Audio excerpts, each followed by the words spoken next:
আমার বিয়ের ৮ বছর পর আমার স্বামী আবার দ্বিতীয় বিয়ে করতে চায়। তাই সে অনুমতি চেয়েছিল। যদিও সে নিজে থেকে আমাকে বলে নাই, অন্য লোকদেরকে দিয়ে বলিয়েছিল।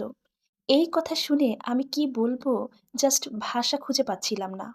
১ম এই কথাটা শুনে আমার এতটা খারাপ লেগেছিল। বিষয়টা এমন না যে আমি কখনো তার অবাধ্য হয়েছি কিংবা তার মুখে, মুখে কথা বলেছি।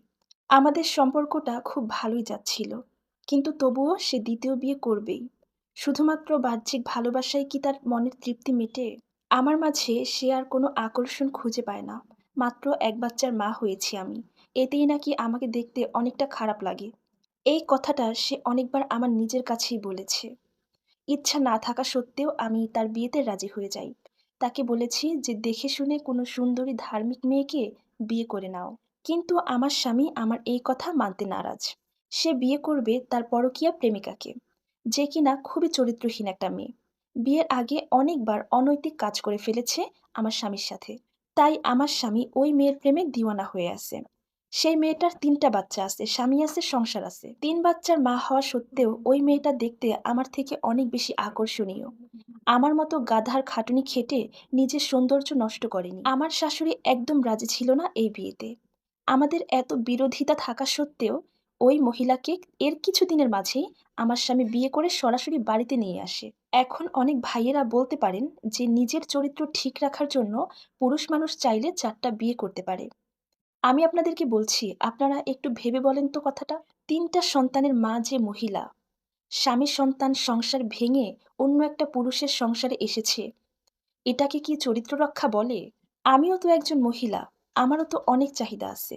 কিন্তু আমার স্বামী আমার চাহিদা পূরণ না করে অন্য আরেকটা মহিলার সংসার ভেঙে নিজের সংসার নিয়ে আসছে।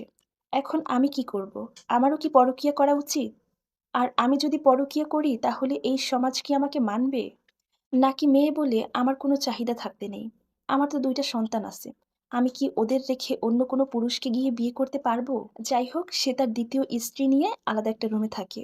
আমার এবং আমার সন্তানদের সাথে সে ঠিকমতো কথাও বলে না। ঠিকমতো ঘরের বাজারও করে না।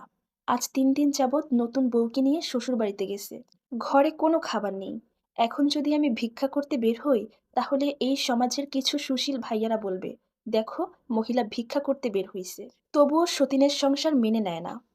যেই মানুষটা ঠিকমতো নামাজ পড়ে না, রোজা রাখে না, মানুষের সাথে ভালো ব্যবহার করে না, তারাই ধর্মের দোহাই দিয়ে ২য় বিয়ে করে। নিজের চরিত্র হেফাজতে রাখার জন্য আরেক লোকের বউ ৩ বাচ্চার মাকে ভাগিয়ে এনে বিয়ে করেছে। এটাই হলো আমাদের সমাজের বিচার।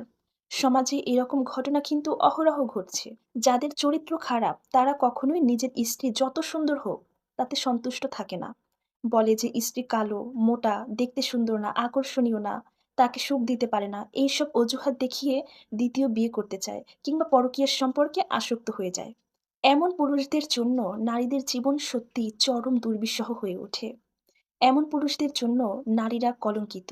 কলঙ্ক কখনোই পুরুষকে ছুঁতে পারে না। কিন্তু পান থেকে চুন খসলেই নারীর গায়ে কলঙ্ক লেগে যায়। এই সম্পূর্ণ স্টোরিটা একজন আপুর জীবন থেকে নেয়া, যার সাথে আমার বাস্তব জীবনের কোনো মিল নেই। ধন্যবাদ।